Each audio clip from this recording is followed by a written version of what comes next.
Il est juste quand il punit, mais il est bon quand il pardonne.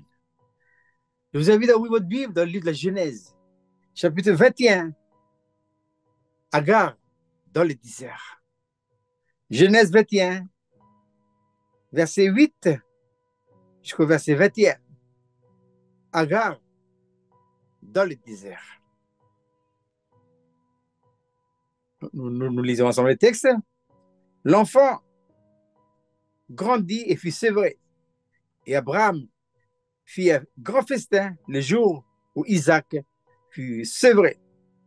Sarah vit rire le fils qu'Agar, l'Égyptienne, avait enfanté à Abraham. Elle dit à Abraham, chasse cette servante et son fils, car le fils de cette servante n'héritera pas avec mon fils, avec Isaac. Cette parole déplut fort aux yeux d'Abraham à cause de son fils. Mais Dieu dit à Abraham que cela ne déplaise pas à tes yeux à cause de l'enfant et de sa servante. Accorde à Sarah tout ce qu'elle te demandera, car c'est Isaac que sortira une postérité qui te sera propre. Je ferai aussi une nation du fils de ta servante, car elle est ta postérité. Abraham se leva de bon matin, il prit du pain et une outre d'eau qu'il donna à Agar et plaça sur son épaule. Il lui remit aussi l'enfant et la renvoya. Et s'en alla et s'égara dans le désert de Beersheba. Quand l'eau de l'outre fut épuisée, elle laissa l'enfant sous un des arbrisseaux. Et elle alla s'asseoir vis-à-vis à une portée d'arc, car elle disait que je ne vois pas mourir mon enfant. Elle s'assit donc vis-à-vis de lui, éleva la voix et pleura. Dieu entendit la voix de l'enfant. Et l'ange de Dieu appela du ciel Agar et lui dit, qu'as-tu, Agar? Ne crains point, car Dieu a entendu la voix de l'enfant dans le lieu où il est. Lève-toi, prends l'enfant, saisis-le de ta main, car je ferai de lui une grande nation. Et Dieu lui ouvrit les yeux, et elle vit un puits d'eau. Elle alla remplir d'eau l'outre et donna à boire à l'enfant. Dieu fut avec l'enfant qui grandit, habita dans le désert et devint tireur d'arc. Il habita dans le désert de Paran, et sa mère lui prit une femme du pays d'Égypte. Voilà, nous arrêtons là la lecture du texte qui nous rappelle cet épisode qui s'est passé dans la vie d'Abraham. Mais Dieu continue. Abraham a été choisi par Dieu comme compagnon. Dieu n'a-t-il pas dit à Abraham, cacherai-je à Abraham ce que je vais faire? Non, non, un compagnon, on ne cache rien. On dit tout à lui. Et il nous dit tout aussi. Hein? Il n'y a pas sens unique. Non, vice-versa. Ici, c'est l'histoire d'Agar. Voilà. Le jour où Abraham a circoncis Isaac, eh bien, Sarah a vu l'enfant, elle a vu Ismaël qui se moquait d'Isaac. Voilà. Et qu'est-ce que Sarah avait dit ça? Qu'est-ce que Sarah, l'épouse d'Abraham, a dit Isaac, il a dit à Abraham, chasse l'enfant et sa mère. Il ne faut pas qu'il reste ici à la maison. Ils sont partis. Ce texte-là, je méditais ce matin très tôt. Et voici la pensée qui est revenue dans mon cœur. Les souffrances de l'enfant et l'impuissance de sa mère. Il ne peut rien. Il n'y a plus à manger. Il n'y a plus à boire. L'enfant là, il pleurait, il souffrait. La maman, elle a déposé son enfant au pied d'un arbre. Elle a dit que je ne vois pas mourir mon enfant. Devant la famille, devant la faim, la soif, la maman, elle est impuissante. Elle a dû sentir ses entrailles, s'émouvoir devant son fils qui pleure. Il n'y a pas à manger, il n'y a pas à boire. Les souffrances de la maman et l'impuissance, les souffrances de l'enfant et la puissance de la maman. Abraham a fait une bêtise, mais Dieu règle. Et quand il nous dit ce matin, il est juste quand il punit, il est bon quand il pardonne. L'erreur d'Abraham, Dieu rectifie. Ah ouais. Dieu n'a pas abandonné l'enfant d'Abraham avec Agar. Dieu n'a pas abandonné. Il a choisi Abraham. Si Dieu nous a choisis, il y a des erreurs dans la vie. Oh, quand je vois mes erreurs dans la vie, j'en ai commis tellement. Je me dis, Seigneur, est-il possible que tu me gardes encore dans le ministère? D'autres ont voulu me liquider. D'autres ont voulu me mettre hors service dans l'œuvre de Dieu. C'est Dieu qui embauche. C'est Dieu qui choisit. Il qualifie. Quelles que soient les erreurs, il veille. Il est juste quand il punit. Il est bon quand il pardonne. Je peux le dire dans ma petite expérience. Mais pour toi aussi, si tu te sens appelé, choisi pour être compagnon de route, on fera des erreurs. On fera encore. On fera beaucoup. Oh, c'est pas qu'il faut le faire, mais on a en nous une vie naturelle qui est capable de tout. Mais Dieu veille. Il faut se revenir en arrière. Qui n'a pas fait d'erreur dans sa vie? Qui? Levez la main. Un jour, on a amené une femme. Elle a été surprise de flagrant adultère. Elle a dit, Seigneur, c'est Seigneur, la loi dit. Il faut la lapider. Voilà. Oui, mais quand on fait l'adultère, on ne fait pas ça. Il y a aussi un homme. Il est où l'homme là? Il faut l'amener aussi. Hein? Mais voilà comment nous sommes, nous. Hein? On est prêt à pointer du doigt. Comme disait un jour cet Africain. Tu pointes du doigt le pécheur. Il y a 3 doigts qui disent, regarde-toi d'abord. Hein? Il y a un doigt qui dit, tu accuses Dieu aussi. Hein? Ils ont dit, maître, mais c'est pour le tester. Hein? La loi dit, cette femme-là, il faut la lapider. Jésus s'est baissé à terre, il écrivait par terre. Il a relevé la tête, il a vu qu'il n'y avait personne. Tous les accusateurs, là, les accusateurs, là, il y a des hommes, il y a des femmes, il y a des petits, il y a tout le monde. Hein? Ils ont relevé la tête, il a vu que la femme toute seule. Il a dit à la femme, ils sont les autres là. Il a dit, ils sont tous partis. Ils se sont accusés eux-mêmes. Leur conscience les rattrape. Notre conscience nous rattrape. C'est bon d'accuser les autres. Tu te regardes d'abord. On est prêt à accuser. Et Satan, lui, n'accuse. C'est une chose, c'est que Satan, il a la possibilité de monter au ciel. Et tes erreurs et mes erreurs sur la terre sont montées au ciel aussi rapides que possible, les ailes. Quand tu fais une erreur, ça t'apporte pas au ciel. Lui en bas, ton compagnon en bas, il a fait ça. Eh oui. Et que dit le ciel? C'est mon compagnon. Tu veux dire tout ce que tu veux. C'est moi qui l'ai choisi. Ah oui. C'est moi qui l'ai choisi. Et tout ce que ça te ramène au ciel, hein, c'est pas toujours faux, hein, c'est juste. Hein. Mais oui, c'est très juste. Hein. Il amène au ciel les conséquences de nos vies que lui-même a été au point de départ. C'est pourquoi il a envoyé en moi un accès facile à l'ennemi. C'est quoi? C'est l'âme. C'est la vie naturelle. Parce que bien que notre vie ait été rachetée par le puissance de Jésus, elle ne demeure pas moins vraie qu'elle est. Elle demeure toujours l'accès de passage pour l'ennemi, pour les puissants sataniques et diaboliques qui passent par là. Pour créer en nous les animosités, les jalousies, les pensées et tout ça. On l'a lu tout à l'heure dans l'église, dans l'épître d'apôtre Paul, au Corinthiens chapitre 3. Cette belle église de Corinthe, où l'apôtre Paul a passé 18 mois, eh bien, leur vie naturelle est toujours en avant. Et l'ennemi utilise. Et cette guerre de leaders. D'autres ont dit, moi je suis pour Paul, je suis pour Apollos, c'est pour moi, c'est pour moi. Mais non, Dieu a dit, c'est moi qui plante. Vous allez arroser. Hein, c'est moi qui fais pousser. Hein. Il y a des gens qui plantent, il y a des gens qui arrosent, mais c'est moi qui fais pousser. Aujourd'hui, dans notre pays, on ne fait que arroser ce que les vieux ont planté. Tu n'as rien planté, toi. Mais il faut amener la bonne eau. Hein. Il ne faut pas arroser par n'importe quelle eau. Il faut amener la bonne eau pour arroser.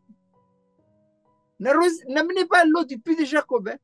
Amenez l'eau du puits céleste. Jésus n'a-t-il pas dit à la femme samaritaine, celui qui boira de cette eau-là, puits de Jacob, puits de Sija, aura toujours soif. Mais celui qui boira de l'eau que je vais lui donner, moi, l'eau de vie, n'aura jamais soif. Et l'eau que je lui donnerai deviendra une source d'eau qui jaillira jusque dans la vie éternelle. Qui a amené cette eau-là maintenant? C'est cet esprit. Qu'est-ce qui nous fait dire qu'il a amené déjà? C'est la Seigneurie de Jésus au ciel. Jésus n'a-t-il pas dit dans Jean chapitre 7, si quelqu'un a soif, qu'il vienne à moi et qu'il boive. Celui qui croit en moi, des fleuves d'eau vive couleront de son sein. Il dit ça du Saint-Esprit qui n'est pas encore là. Pourquoi? Parce que Jésus n'a pas encore été glorifié. À l'heure où je vous parle, ça y est, il est déjà à la gloire. Et parce qu'il est à la gloire, la Trinité, elle est en nous. Par quoi? Par le Saint-Esprit. Il est en nous. Voilà. Puisons maintenant cette eau-là. Quelles que soient nos difficultés, nos problèmes, puisons la bonne eau. Je dois dire ceci, lié au premier message. Les compagnies de service, Dieu veille. Il veille à leurs besoins. Il veille à leurs problèmes. Il veille sur tout. Ne nous décourageons pas.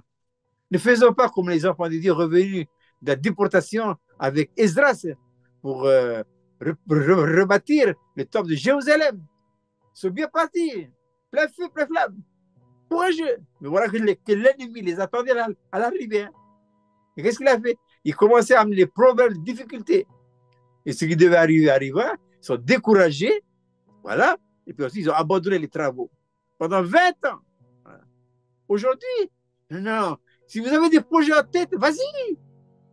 Oui, mais non, il y aura des difficultés, il y aura des problèmes. Jésus n'a-t-il pas dit à ses disciples, vous aurez des tribulations, ne craignez rien, j'ai vaincu le monde. Voilà. S'il n'y a pas de problème rencontré, ce n'est pas normal. Ce n'est pas normal. La normalité, c'est que je rencontre les problèmes. Et Satan me donne un coup de main. Parce qu'il permet des difficultés. Je dis, Satan t'a bien fait. Satan me donne un coup de main en nous donnant des problèmes. Donc, il ne faut pas faire la grimace, il ne faut pas pleurer, il ne faut pas abandonner, accepter. Paul dira quoi dans une lettre aux Philippiens? J'ai appris à être content de l'état où je me trouve. Dieu n'abandonne pas. Il règle, il pardonne, il subit aux besoins. Agar, elle était découragée. Découragée. Elle était impuissante. Elle pensait à son bébé, à Ismaël. Souffrait, il n'a pas mangé. Aujourd'hui, le pays traverse une situation difficile. Hein? Et Dieu va montrer ce matin tôt que ce n'est pas fini. Hein? Ce n'est pas fini. Et Dieu va continuer. Hein? Il va laisser faire. Hein? Eh oui, c'est l'annonce que je voulais vous dire ce matin. Il y aura une pénurie. Pénurie de pain et de l'eau. Pénurie spirituelle et pénurie matérielle. On a toujours lu et regardé dans la télévision hein, la famine partout dans le monde, en Afrique, en Israël, là-bas, la Palestine, là-bas, la pénurie là-bas. Il n'y a pas manger, il n'y a pas boire. La Calédonie, maintenant, on va savoir son l'eau maintenant. On va connaître le l'eau maintenant, nous aussi. Pénurie de faim. L'eau et pain. Parole de Dieu aussi. C'est pas moi qui l'ai dit. C'est Dieu qui me dit, dis à ton peuple. Dis à ton peuple. On va continuer de descendre, hein? On va être impuissant. Comme Agar. On ne peut rien. On va être impuissant devant la détresse. Agar, elle est impuissante devant la détresse de son fils. Elle pleurait. Je dis ce matin, des enfants vont pleurer de faim. Des mamans et des papas vont être impuissants. Qu'est-ce qu'il faut faire, pasteur? Jésus dit, viens à moi. Jérémie dit, vous me chercherez et vous me trouverez. Si vous me cherchez de tout votre cœur, je me ferai connaître à vous. Jésus-Christ est la solution de ce pays en voie de détresse. Hein? Et oui, c'est pourquoi je saisis l'occasion pour donner le remède, le message de la croix. Le message de la croix. Mais qu'est-ce que la croix, pasteur? La croix, c'est un principe de vie. qui donne à Dieu tous les temps absolus et la possibilité de vivre sa vie en nous. Il y a eu des pénuries dans l'histoire. Il y a eu de la faim, la soif dans l'histoire du peuple de Dieu. Au temps d'Élie. Élie a dit à Akab, 3 ans de famine. Hein. Mais Dieu garde ses enfants. Il a gardé Élie au temps de Kérith. Il a gardé Élie à la veuve de Sarepta. Élie a dit à Dieu, Seigneur, tous m'ont abandonné. Le peuple a tué les prophètes et tout. Je resté tout seul. Dieu a dit, je me suis réservé 7000 hommes qui n'ont pas fléchi les genoux devant Baal. Quel est le Baal maintenant? C'est la vie naturelle. C'est elle qui fait toutes choses. Hein. Mais le problème bas, c'est que la vie naturelle, c'est qu'elle ne fait pas uniquement que des mauvaises choses, elle fait aussi des bonnes choses. Elle lit la Bible, elle prie, tout ça. Mais c'est ça qui est là maintenant. Dieu ne peut pas accepter un iota ce qui veut de la vie naturelle. Non. Dieu acceptera tout ce qui vient, même si c'est mal dit et mal fait, de la vie spirituelle, notre vie dans l'esprit. Deux puissances en opposition. La puissance de l'âme, la puissance de l'esprit. Quelle est la puissance que Dieu admettra? La puissance de l'esprit. Dieu ne s'occupe pas de ce qu'on fait, il regarde l'origine. L'âme fait de bonnes choses, de très bonnes choses, il donne son argent, son temps, c'est tout. Mais ça devient la puissance de l'âme, la puissance charnelle. Dieu regarde la puissance de l'esprit. C'est pourquoi le pays va traverser maintenant des situations difficiles. C'est pas fini. Je discute avec beaucoup de gens ici à Aubrey, le magasin et tout ça, et les gens me disent, oui, pasteur, c'est pas fini. Alors, on est dans un temps où les gens vont chercher, vont crier. On fait quoi? On mange quoi? On boit pas? On boit quoi? Et les parents sont impuissants devant ça, la situation. Ils vont faire quoi? Dieu punit. Il est juste parce que le peuple s'est éloigné de lui. Voilà. Et au temps d'Élie, c'est le cas d'Israël. Hein? Le temps des juges, c'est un temps de détresse du peuple. Hein? Qui a duré des années. Et pourquoi? Parce qu'il y a eu des hauts et des bas. Et ce qui caractérise le temps des juges, c'est que chacun fait ce qu'il veut. Non, non, non. Jésus a dit, non pas ce que je veux. Oui, parce que lui aussi, il a une vie naturelle, Jésus. Hein, comme toi et comme moi. C'est différent, c'est qu'il n'a pas péché. Mais il a une vie naturelle. Mais jamais, non, au grand jamais, il a utilisé sa vie naturelle. Il a toujours utilisé la vie qu'il a reçue de son Père. C'est pourquoi lui-même dira, comme je vis par le Père, vous vivez par moi. La proposition par moi, par qui? Par la vie que nous avons reçue le jour de notre nouvelle naissance. Utilisez cette vie-là. Je répète, utiliser cette vie-là, c'est la solution à tes problèmes. Voilà. Venez à moi. Gardez la connexion avec moi. Il n'y a pas de connexion sur la vie. Nous sommes unis à Dieu dans 2 principes. La vie et la volonté. 2 choses. Vie et volonté. Vie, j'ai reçu la nouvelle naissance. Volonté, capacité de choisir, de décider. C'est à toi de choisir. En tout cas, ce qui est certain, et ça, c'est sûr, c'est que la vie naturelle, c'est la racine de tous les aléas de la vie, de tous les problèmes individuels, familiales et sociétals. Pour régler ça, faire quoi? Changer de vie. Délivrer Yamel. Quelle vie? La vie de Dieu. Pour ceux qui sont nés de nouveau, mais ceux qui se plaisent à la vie naturelle, c'est ce que vous voulez. Hein? Et pour ceux qui sont nés de nouveau, Dieu dit, change de vie. Fais de ma vie ta vie. Lorsque nous faisons de la vie de Dieu notre vie, ben c'est ainsi que Dieu subvient. Ah ouais. Et sur la route, il punit. Mais il est juste. Il pardonne parce qu'il est bon. On a un bon papa qui veille sur chacun de nous.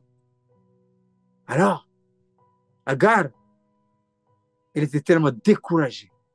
Elle est partie pour ne pas voir la détresse, la tristesse de son enfant. Et Dieu a dit à Agar, regarde. Et Dieu a ouvert les yeux d'Agar. Et qu'est-ce qu'elle a vu? Le texte dit, hein? Dieu a ouvert les yeux d'Agar. Hein? Qu'est-ce qu'il a vu? Dieu entend la voix de l'enfant. Et Dieu ouvre les yeux et elle vit un puits d'eau. Elle a rempli d'eau l'outre et donna à boire à l'enfant. Voilà. Ce matin, j'ai pris ce texte-là. Dieu m'a donné ce matin pour servir d'introduction. On repas de la Sainte Seine. Le repas de la Sainte Seine, c'est le repas que le Seigneur lui-même a accompli. Il a si bien préparé pour toi et pour moi. Tout est servi. Il a tout fait. Il ne nous reste plus maintenant qu'à rentrer dans les réalités expérimentales de tout ce qu'il a accompli pour nous. Nous sommes fils d'une manière potentielle.